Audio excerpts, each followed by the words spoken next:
fala sobre o amor de Deus, que fala sobre a entrega de Jesus por nós, que fala sobre a graça salvadora dele.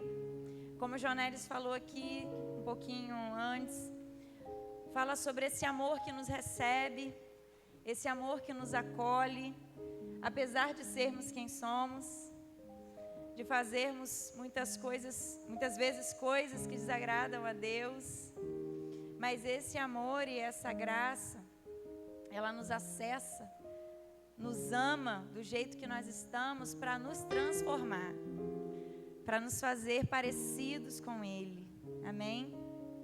E é nesse lugar de rendição, de adoração, de devoção, que nós somos transformados. É nesse lugar de meditar na palavra de Deus, de olhar para ela e tê-la como espelho que reflete para nós, que mostra para nós as nossas imperfeições, é que nós somos transformados dia após dia.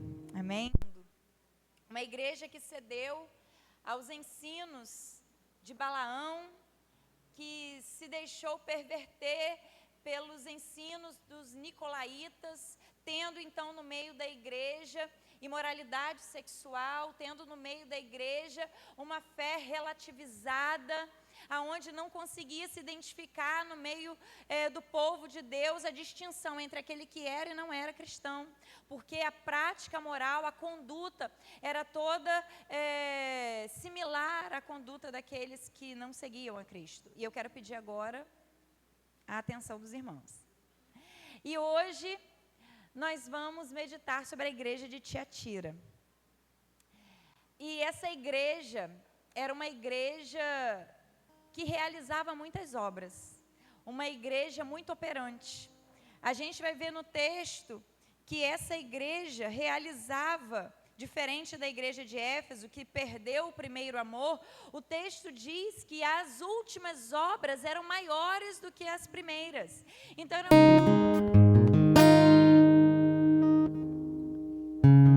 igreja que estava atuante. Mas o Senhor tinha algo contra essa igreja. E eu quero convidar você a abrir a sua Bíblia em Apocalipse capítulo 2. Nós vamos ler do versículo 18 ao versículo 29.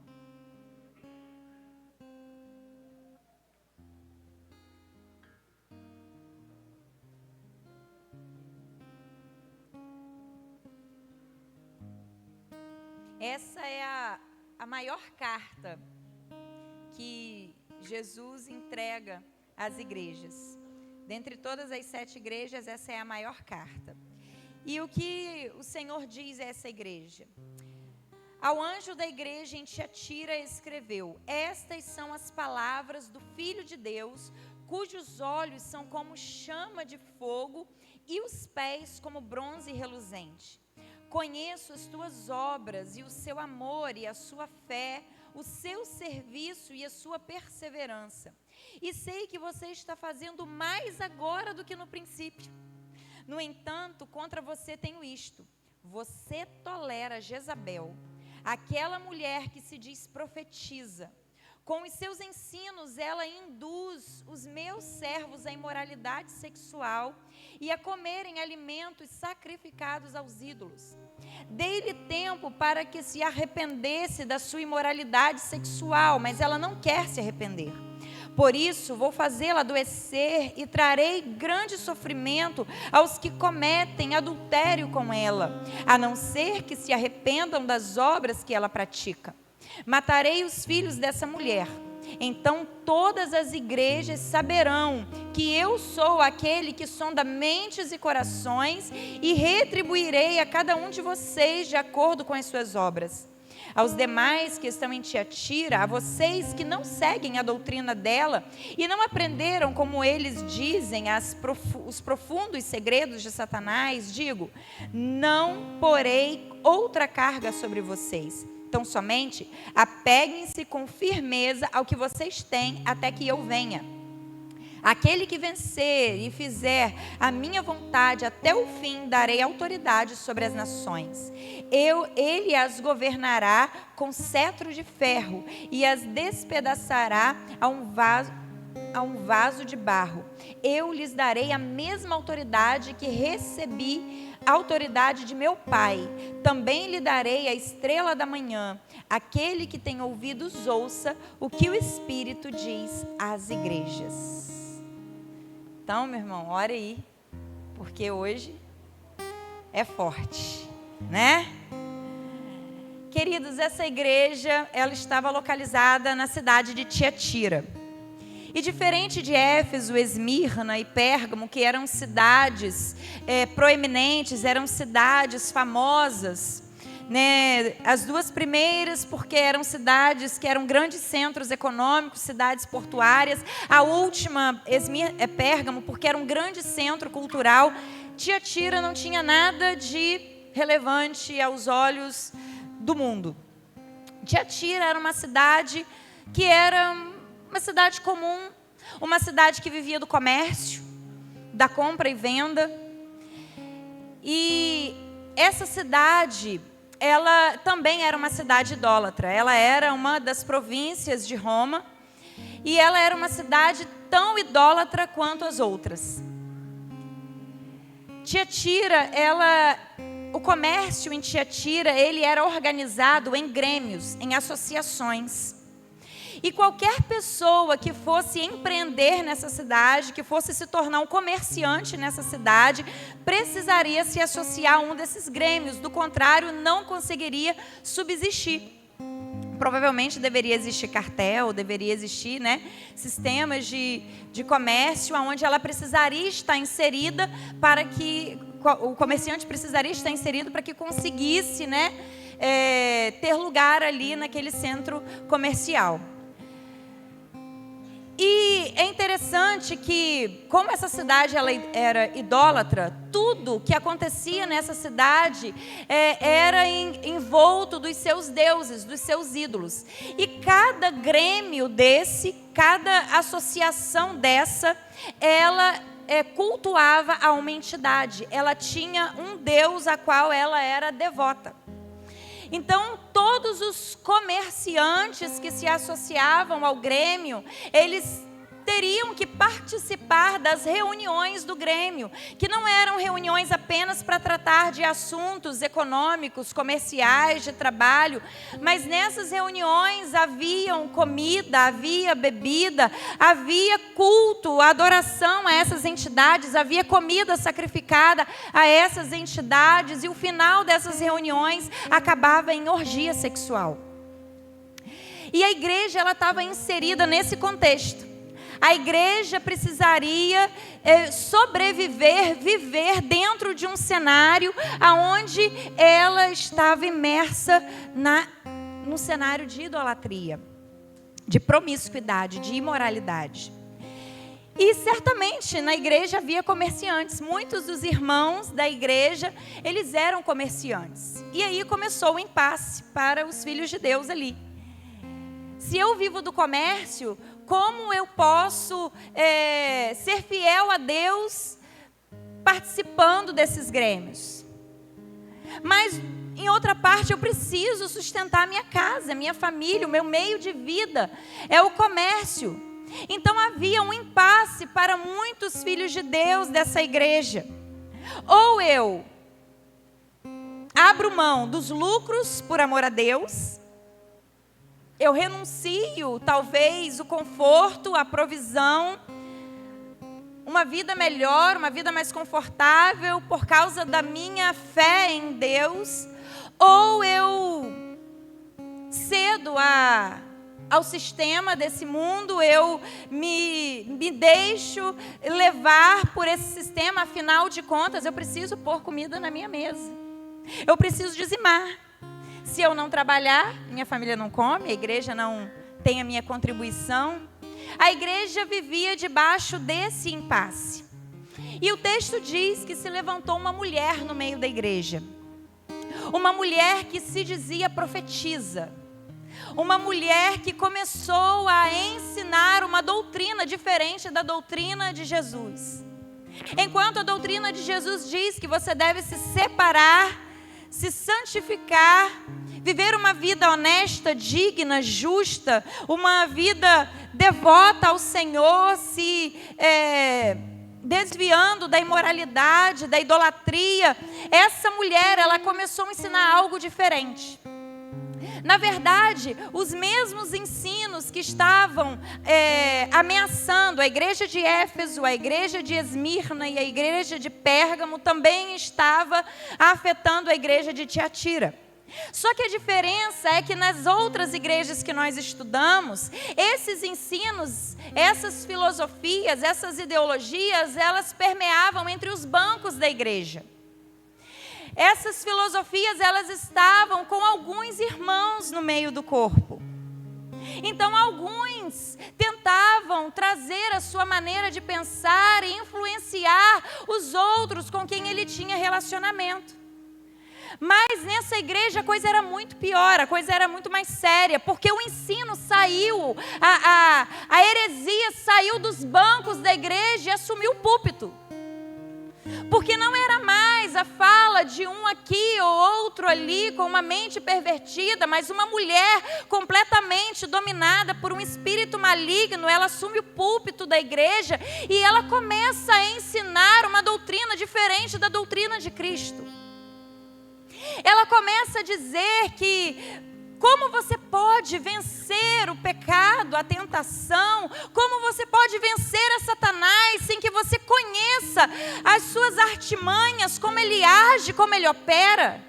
Então a proposta dessa mulher era que você não precisa resistir e temer entrar nessas associações, conhecer o que existe lá dentro, porque só conhecendo o que existe lá dentro, só provando daquilo que existe ali, você pode então dizer que você teve autoridade para vencer aquilo.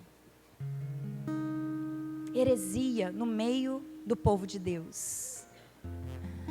Essa mulher, ela não só começou a ensinar essas heresias, não só começou a liberar sobre a igreja um cristianismo paganizado, relativizado, imoral, mas ela começou a seduzir os homens da igreja e se deitar com eles. Ela começou a não só implantar uma cultura na mente das pessoas, uma outra forma de ver a vida e de ver o cristianismo, mas ela começou a perverter as pessoas da igreja, seduzindo os homens da igreja, levando muitos à queda. Queridos, nós precisamos discernir exatamente aquilo que está sobre nós e aquilo que chega para nós. Sabe por quê, queridos? Porque há uma coisa muito séria. Essa mulher, ela não chegou aqui pregando, ela não chegou naquela igreja pregando sobre Satanás. Ela chegou pregando a palavra de Deus distorcida, para que os seus próprios interesses fossem atendidos. Queridos, o próprio Jesus a denomina como uma doutrina. Ela não estava emitindo opiniões, ela estava construindo um sistema de valores distorcidos da palavra de Deus. A doutrina de Cristo estava sendo pervertida sob a influência da doutrina de Jezabel. E isso é muito sério. É sério porque a doutrina de Jezabel, ela tem o poder de enganar. Parece sagrada, parece palavra de Deus, mas não tem coerência com as Escrituras. É um sistema diabólico operando no corpo de Cristo. É um conjunto de valores que se calçam em textos bíblicos fora do contexto para atender a interesses pessoais. Isso é manipulação. Veja que a demanda do povo era legítima. Se a maioria dos cristãos viviam do comércio, para empreender era necessário fazer parte de algum grêmio. Como poderiam os crentes ficar sem levar o pão para sua mesa, como eu disse? Se os crentes não trabalhassem, a receita da igreja ia cair. Ah, Deus entende. não precisa se sentir culpado e participar, até porque para vencer o maligno é preciso conhecer como as forças do mal trabalham. E essa igreja foi abrindo concessões. O púlpito da igreja se corrompeu em idolatria e imoralidade. Nós precisamos estar atentos, porque essa doutrina continua perdurando em muitas igrejas até hoje. É só ver as notícias nos jornais, meus irmãos.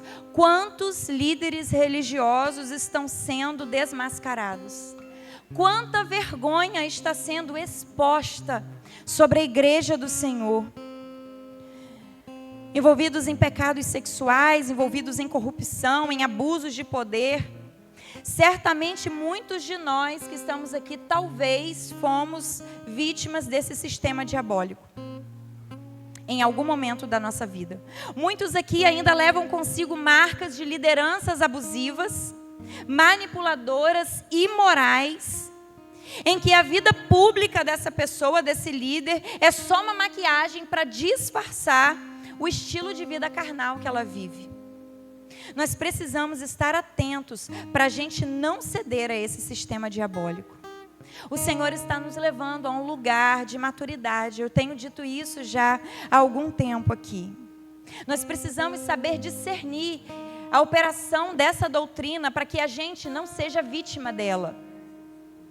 E a primeira coisa que nós precisamos entender é que essa doutrina, a doutrina de Jezabel, ela distorce a palavra de Deus para atender os interesses pessoais.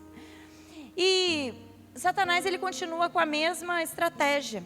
Quando, eu falei isso semana passada, quando ele tentou a Eva no Éden, ele não contradisse o que o Senhor disse para Adão e Eva. Ele não disse que o Senhor disse para não comer. Ele apenas colocou uma dúvida. Ele te disse para não comer, porque se você comer, você vai ter conhecimento. Um conhecimento que Ele não quer que você tenha. Engano. Satanás, ele não contradisse a palavra que saiu da boca de Deus, mas ele colocou uma dúvida. O mesmo aconteceu com Jesus, quando ele foi tentado no deserto. Olha o que diz o texto de Mateus 4, eu vou ler de 1 a 11. Então Jesus foi levado pelo Espírito ao deserto para ser tentado pelo diabo. Depois de jejuar 40 dias e 40 noites, ele teve fome. O tentador aproximou-se dele e disse: se você é o Filho de Deus, mande que essas pedras se transformem em pães. Jesus respondeu: está escrito, nem só de pão viverá o homem, mas de toda palavra que procede da boca de Deus. Então o diabo levou a cidade santa, colocou-o na parte mais alta do templo e lhe disse: se você é o Filho de Deus, jogue-se daqui de baixo, daqui de cima para baixo. Pois está escrito, olha só, diabo, pois está escrito, ele dará ordem aos teus anjos a seu respeito e com as mãos eles segurarão para que você não tropece em alguma pedra. Jesus lhe respondeu, também está escrito, não ponha à prova o Senhor seu Deus. Depois o diabo levou a um monte muito alto e mostrou-lhe todos os reinos do mundo e o seu esplendor e lhe disse, tudo isso lhe darei se você se prostrar e me adorar. Jesus lhe disse, retire-se, Satanás, pois está escrito, adore o Senhor seu Deus e só a Ele preste culto. Então o diabo deixou e os anjos vieram e o serviram. Queridos, nós precisamos ter cuidado, porque Satanás, ele foi com a palavra de Deus tentar o próprio Deus. Ele não brinca, queridos. Nós não podemos correr o risco de ficar com a interpretação das Escrituras pelos outros. Hoje é muito fácil você ouvir sermão, ouvir pregação. Você vai no YouTube, você não precisa nem ver a igreja. Você vai no YouTube, você coloca lá, quem você quer ouvir, você ouve. Mas você fica vítima da interpretação dessa pessoa, que você não sabe se tem coerência com toda a Escritura. Nós precisamos discernir a palavra de Deus, para que a gente não seja presa fácil de falsos profetas que estão pregando uma mensagem distorcida para satisfazer as suas próprias convicções e interesses pessoais. Olha o que o Salmo 119, 160 diz: a soma da tua palavra é a verdade, e cada uma das tuas justas ordenanças dura para sempre. Eu vou repetir: a soma da tua palavra é a verdade, e a cada uma das tuas justas ordenanças dura para sempre. Queridos, nós precisamos entender a coerência da palavra de Deus. Nós precisamos conhecer a palavra de Deus. É importante você mergulhar nessa palavra. Quando você olha um texto isolado, fora do contexto, você corre o risco de se enganar com a mensagem que o Senhor está comunicando. E quando você não abre essa palavra para meditar nela, você fica vítima daqueles que usam para os seus próprios interesses. Era o que estava acontecendo com essa igreja. Pessoas que talvez não tinham conhecimento da palavra de Deus, que só comiam aquilo que lhe era oferecido, mas não tinha disposição de entrar no secreto com Deus e examinar as Escrituras. Mais uma vez, o Espírito está nos alertando para a necessidade de conhecermos a palavra de Deus, para que não sejamos levados por qualquer vento de doutrina que quer formatar a igreja de Cristo a atender seus interesses pessoais, por fama, por poder, por dinheiro ou qualquer outra coisa. E nós precisamos cuidar para que a gente, enquanto líderes, e eu estou falando agora com todos os líderes da igreja, líder de célula, líder de ministério, a gente precisa ter cuidado para que a gente, enquanto líderes, não venha aplicar em nossa liderança as nossas próprias convicções e opiniões como sendo palavra de Deus. Muitas vezes nós podemos fazer isso sem a gente perceber, por estarmos apenas reproduzindo algo que já fizeram conosco. Queridos, o Senhor está nos chamando a um lugar de maturidade. O Senhor está nos chamando a um lugar de temor. É preciso temor para que a gente pregue e viva tão somente a palavra de Deus. E a gente não seja vítima da interpretação dos outros. Nós precisamos buscar, como nós cantamos aqui, nós precisamos clamar para que o Espírito Santo de Deus, que é o nosso professor, que é o nosso conselheiro, que é o nosso ensinador, nós precisamos pedir para que o Espírito Santo de Deus seja aquele que ilumine o nosso entendimento, para que a gente consiga discernir aquilo que vem e aquilo que não vem de Deus. Queridos, quando nós estamos discernidos pelo Espírito, muitas vezes a gente não tem nem o conhecimento ainda do texto, mas o Espírito acende uma lâmpadazinha de alerta para nós. Quando nós temos comunhão com o Espírito Santo de Deus, queridos, nós não andamos desapercebidos, nós andamos discernidos. E nós precisamos buscar esse discernimento que vem do Espírito. Sabe aquele negócio que tipo assim, rapaz, eu não sei porquê, mas esse negócio não está batendo bem? Não está encaixando, não está, sabe? A gente precisa disso. A gente precisa pedir isso ao Senhor, discernimento de espíritos, para que a gente não seja levado por qualquer vento de doutrina. Então, uma característica da doutrina de Jezabel é distorcer a palavra de Deus para atender os seus próprios interesses. Nós precisamos conhecer a palavra de Deus para que a gente não seja vítima dessa doutrina. A segunda característica dessa doutrina, essa doutrina ela busca exaltar homens. Veja que o texto diz que ela mesmo se auto-intitulava como profetisa. Ela mesmo se colocou nesse lugar e nessa posição. Queridos, um homem, uma mulher de Deus não precisa de título. Um homem e uma mulher de Deus tem a autoridade no Espírito. E essa autoridade, ela não tem a ver com posição eclesiástica. Ela tem a ver com a unção que está liberada sobre ela. Nós precisamos discernir isso. E num lugar onde a doutrina de Jezabel domina, certamente o sistema leva as pessoas a endeusarem alguém. Sabe por quê? Porque não tem conhecimento. Então ela fica, poxa, aquela pessoa, ela fala com autoridade, né? Ela fala sem titubear, ela fala firme. O que ela fala acontece. Cuidado, gente, a gente está em época de política. A gente está em época de eleições. Cuidado com quem você vai eleger, com quem você vai entregar o seu voto para subir nas cadeiras da nossa cidade, de autoridade da nossa cidade. Não se deixe levar por um discurso persuasivo. Peça discernimento ao Espírito.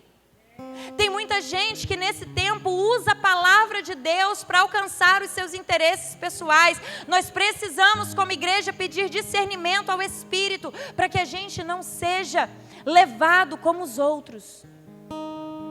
Nós precisamos pedir discernimento. Queridos, seja ela mesma se autopromovendo ou a própria igreja viciada nesse padrão de comportamento. Sabe o que eu estou querendo dizer aqui? Muitas vezes, a pessoa, ela nem quer esse lugar, mas é uma igreja tão viciada e tão doutrinada por esse sistema de valores, que essa igreja, ela leva alguém para esse lugar de idolatria. Sabe aquelas pessoas que dizem assim, não, eu preciso ir lá porque o pastor tem que orar por mim. Como se só a oração do pastor tivesse poder. Não, o pastor tem que ir na minha casa orar. Meu irmão, a gente não é onisciente, a gente não é onipresente, mas o Espírito é. E o Espírito habita em você. Nós precisamos sair desse lugar. Talvez você chegou aqui trazendo uma cultura que não é a cultura da palavra de Deus. A palavra de Deus aponta que os líderes da igreja têm o compromisso primeiro com o exame das Escrituras e uma vida de oração. E o serviço ao corpo é realizado entre líderes que são eleitos pelo corpo para cuidar do corpo, para as demandas do dia a dia cotidiano do corpo. Eu não estou querendo dizer aqui que eu nunca vou na casa de ninguém. Eu não estou querendo dizer aqui que eu nunca vou fazer uma visita. Eu, meu marido. Mas o que eu estou querendo dizer aqui é: não espere apenas do pastor. Não espere apenas do líder, porque talvez Deus queira te levantar como alguém cheio do Espírito para que seja instrumento de Deus na vida de alguém. Sabe aquela coisa assim, rapaz, não sei se eu vou na igreja, quem vai pregar? Sabe quem vai pregar? Dependendo de quem for pregar, eu vou. Como se aquela pessoa em que você dá crédito fosse a detentora do Espírito Santo. Monopólio dela. Mas ninguém pode falar em nome de Deus. Queridos, isso é sinal de doutrina de Jezabel. Nesse lugar, nessa igreja, nós não vamos dar lugar para essa doutrina. A doutrina que vai governar essa igreja é a doutrina de Cristo. E eu falo isso debaixo de muito temor. Sabe por quê?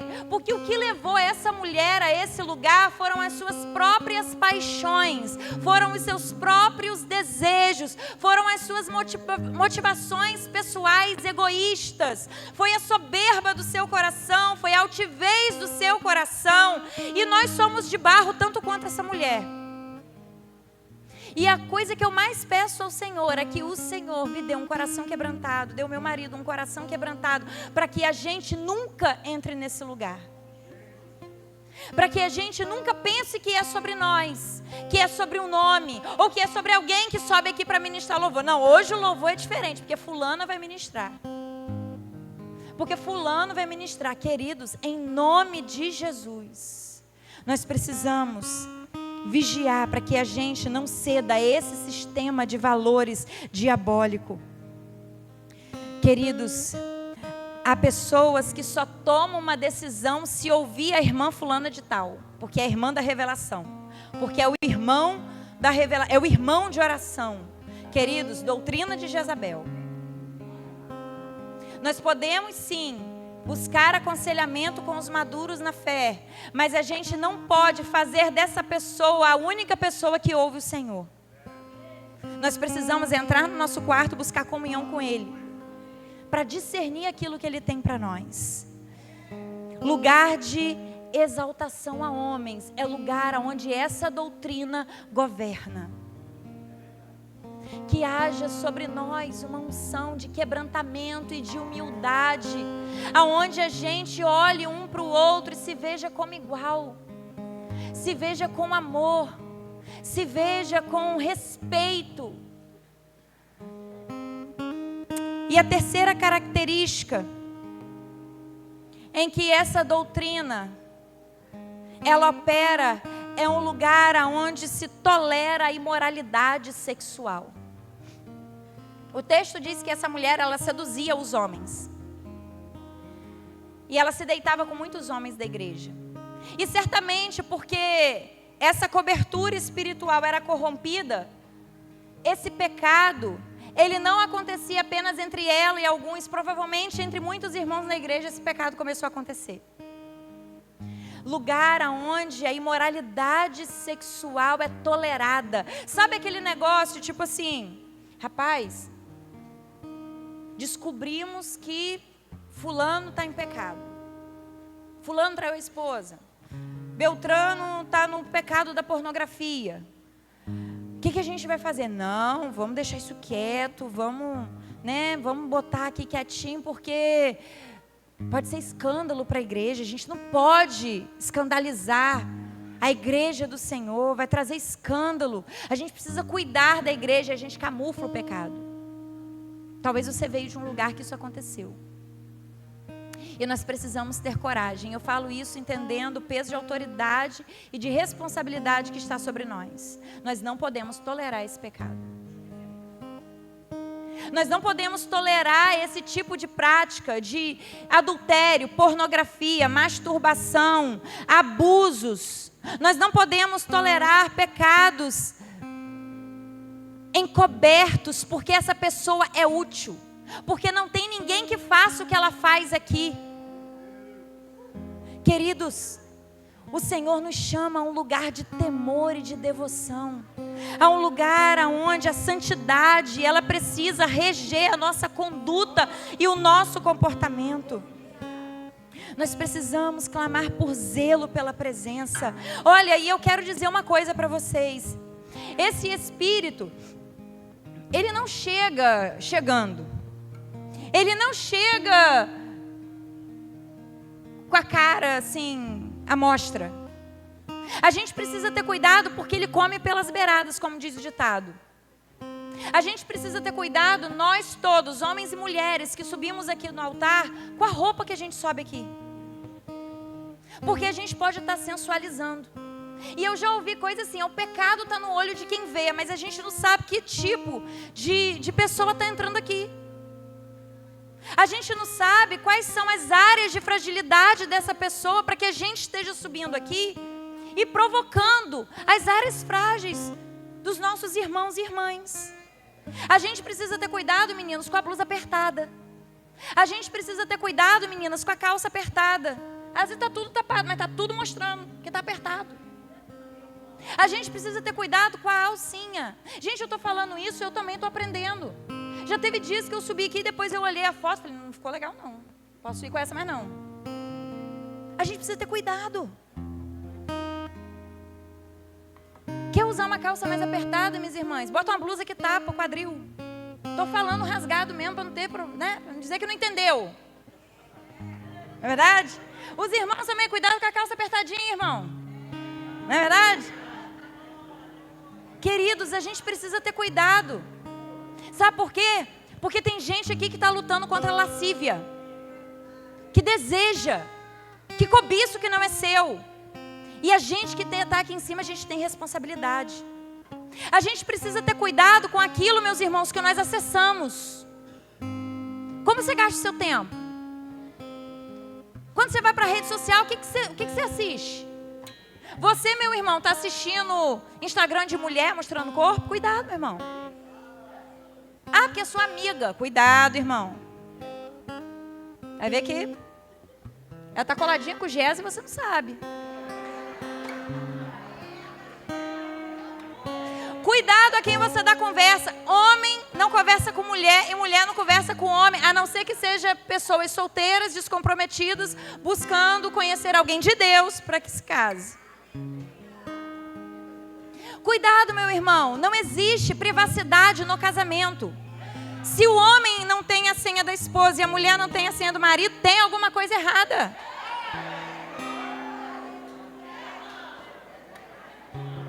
Eu estou falando de coisas sérias e profundas, porque nós precisamos, queridos.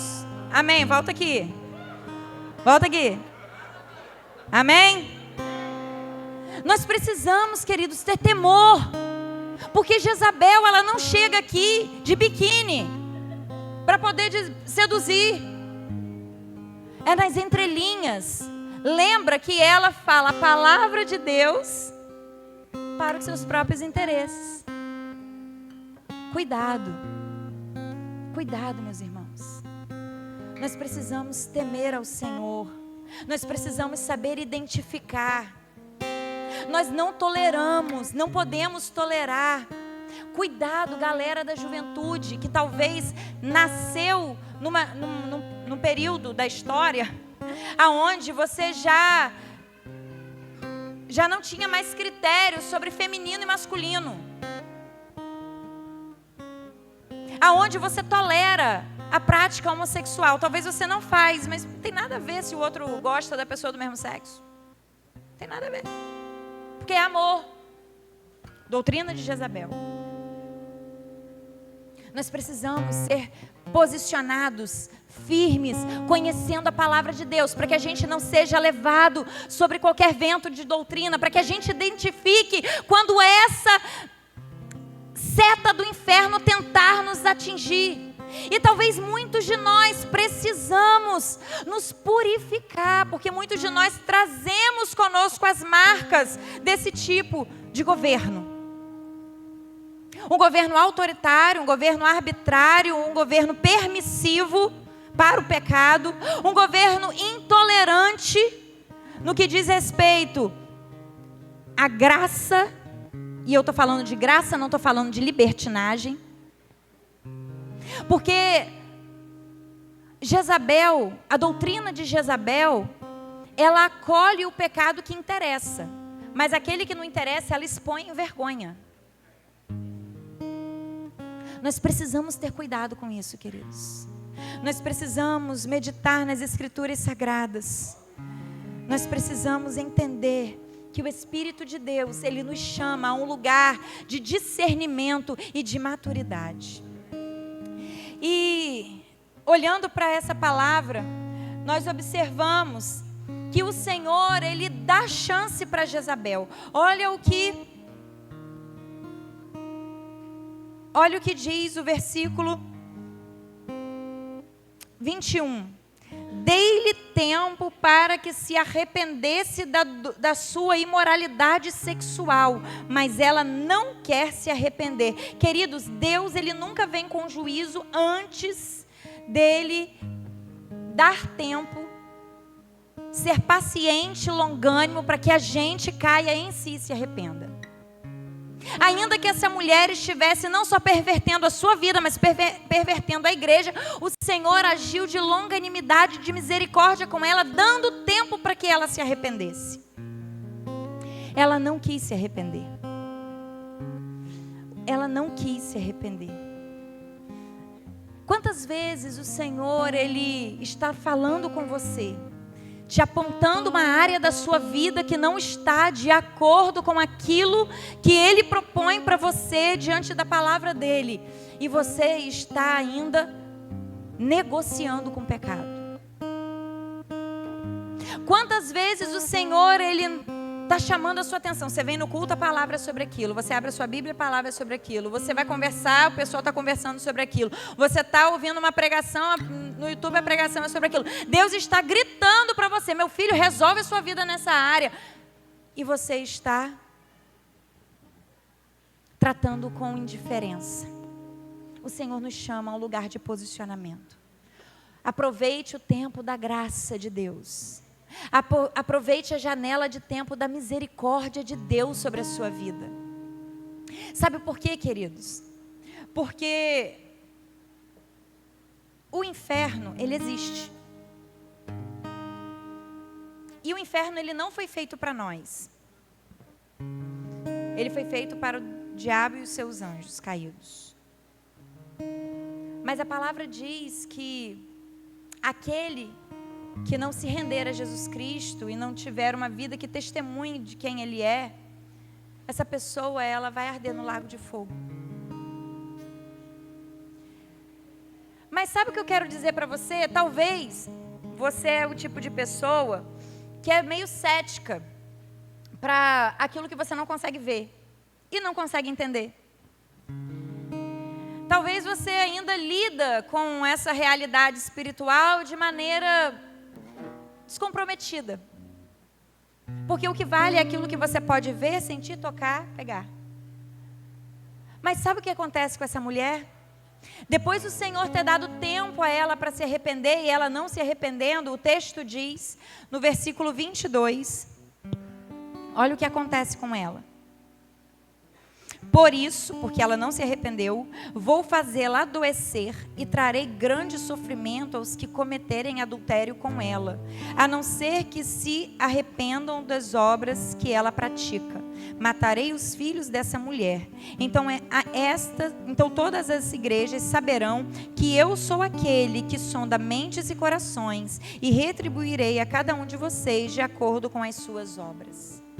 Queridos, há momentos na nossa vida, quando o juízo de Deus se estabelece, ele se estabelece nesse tempo que se diz hoje. Ele se estabelece no Cronos. Essa mulher, ela sofreu na carne as consequências do seu pecado. O Senhor, Ele colocou essa mulher de cama. O lugar onde era palco do pecado, onde ela vivia o seu pecado, desfrutava do seu prazer desenfreado, a cama que ela se deitava com muitos homens, agora se tornou o leito de dor e sofrimento, de enfermidade. E eu vejo como que ainda no juízo Deus, Ele é gracioso. Porque o Senhor, Ele foi pedagógico com essa mulher. O Senhor fez com que essa mulher, ela se deitasse no lugar, ela permanecesse, ela estacionasse naquele lugar, para que ela tomasse consciência sobre as suas escolhas, que a levaram àquele lugar de decadência e de morte. Queridos, Deus, Ele não brinca de ser Deus. Deus é amor, mas Deus também é justiça. O Senhor é aquele que ama, que caminha conosco. Ele deu a vida do seu Filho por nós.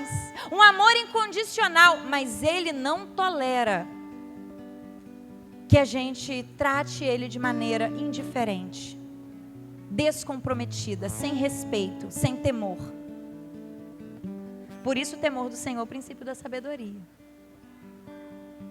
Nós precisamos entender que o Senhor é aquele que vê todas as coisas. O texto diz que Ele é aquele que sonda mentes e corações.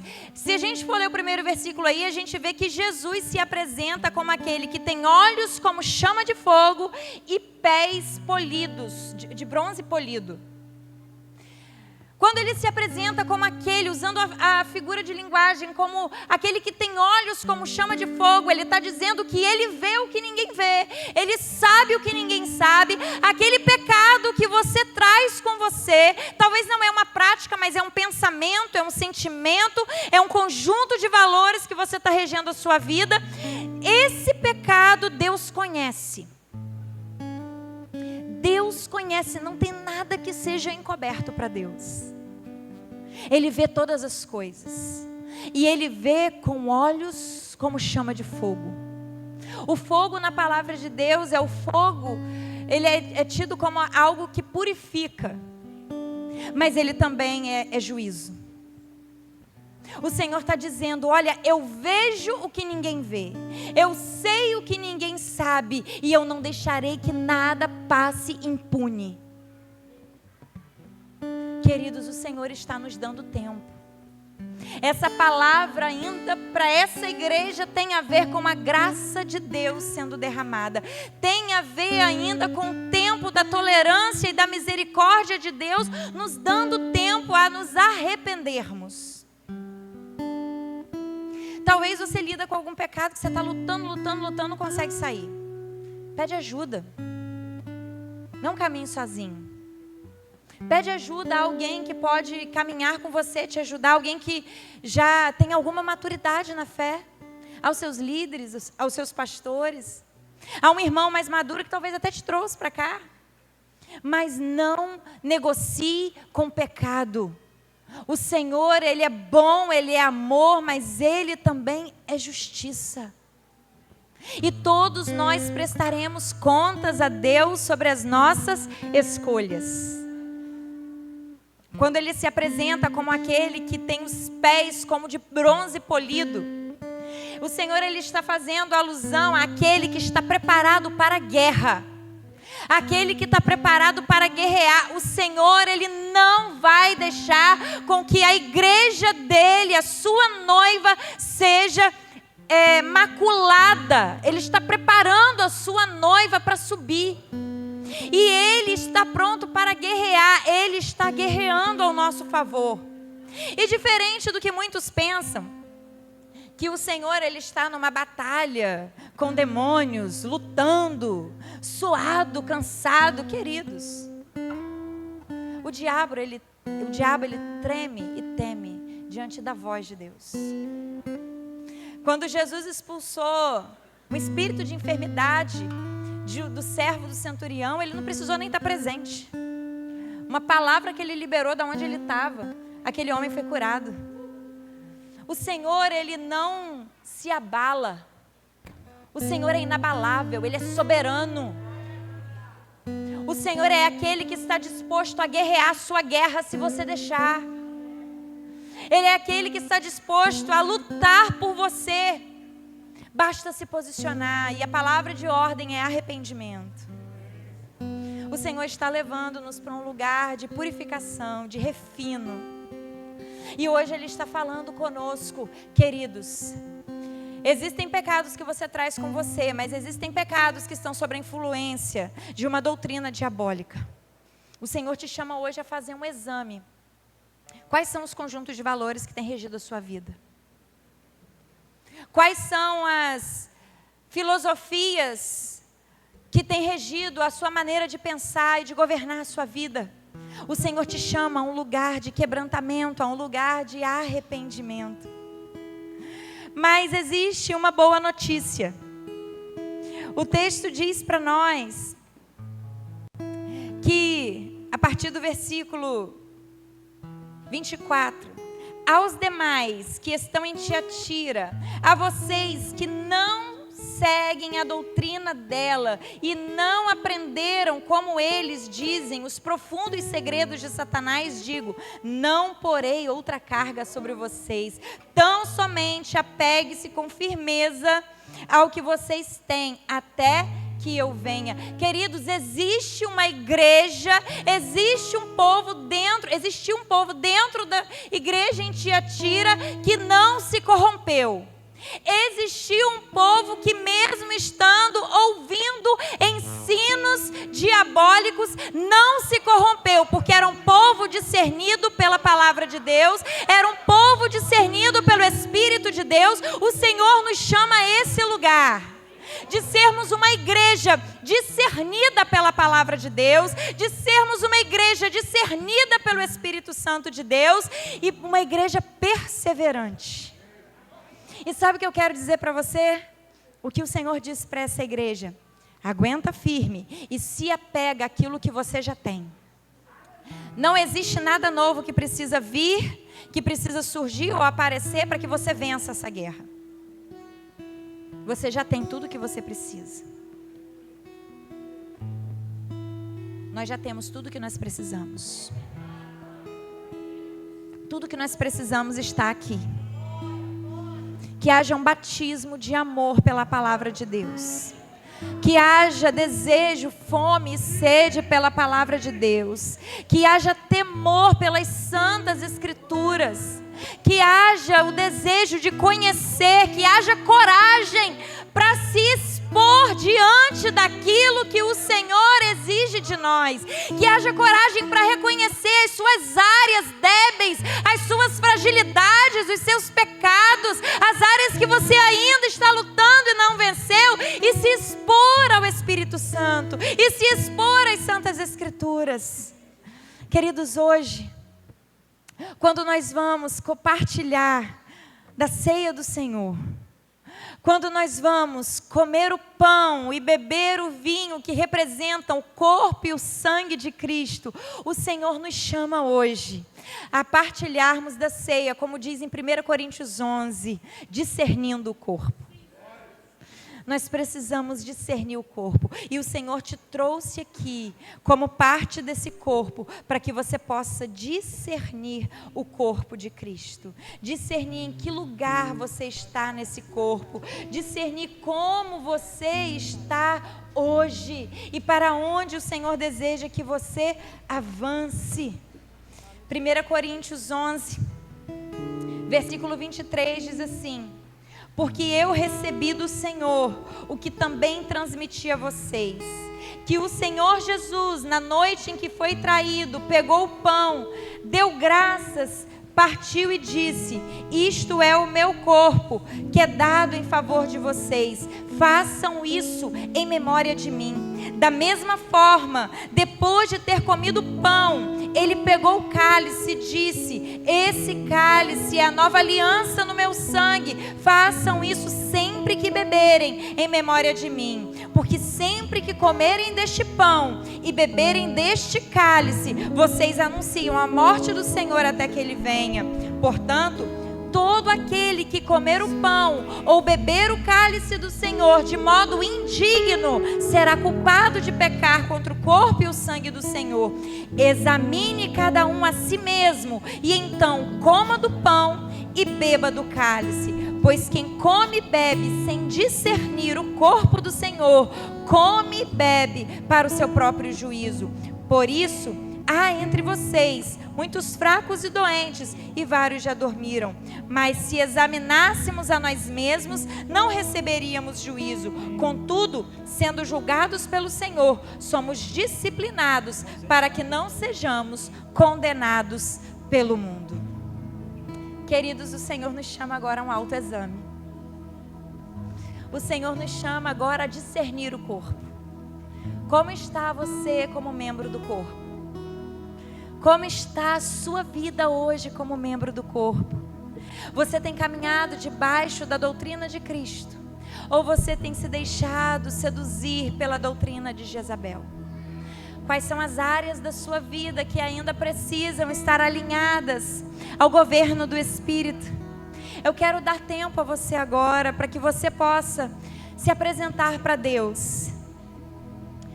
Feche os seus olhos, se você quiser se colocar de joelhos. Mas tenha agora o seu momento de devoção, o seu momento de alinhar o teu coração ao coração de Deus. Sabe, tudo que Deus precisa de você hoje é uma decisão. Talvez você chegou aqui abrigando um pecado, carregando com você algo que você sabe que não faz parte daquilo que Deus quer para você. E talvez você hoje se sinta indigno de participar da mesa depois dessa palavra. Mas o Senhor é aquele que pode olhar para dentro de nós, porque Ele é aquele que tem olhos como chama de fogo, e encontrar em nós arrependimento. E se Ele encontra em nós arrependimento, a palavra do Senhor diz que um coração quebrantado, contrito, arrependido, Ele não despreza. Se Ele encontra no seu coração hoje arrependimento e disposição para sair dessa porta e fazer tudo diferente, você se torna digno da mesa. Nós vamos adorar o Senhor. Enquanto nós adoramos, você tem tempo para estar com o Pai. Em nome de Jesus.